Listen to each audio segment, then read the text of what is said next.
Juma kuni biz uchun birodarlar bayram kuni. Biz uchun bayram. Sayyidul ayyom va hajjul hamma biladi buni. Jumaga kelganki odam bu jumlani biladi. Kunlarning sayyidi, miskinlarning haji. Mana shu kunda birodarlar bayram qilishlik kerak.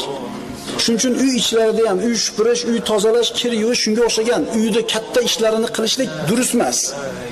Bu kunni bir bayramdek o'tkazishlik kerak bo'ladi. Musulmon kishi ham mana shu kuni uyda o'tirishligi yaxshi bo'ladi. Oilasining huzurida, oila a'zolarining o'rtasida chiroyli amal bo'ladi. Chunki juma kuni qanaqa kun bizga? Bayram kuni, xos kun, dam olish kuni. Endi bu degani juma kuni yotish kerak ekan deb tushunmanglar. Hali bu ayollarda uy ichida hali katta hashar ishlar boshlanmagani ma'qul bo'ladi. Har qancha ko'chada qiladigan ishlar bo'lsa qilib, juma kunida oila a'zolari bilan o'tirishlik, mana shu kunda bayram ekanligini, fazilatini gapirishlik mandub ish bo'ladi.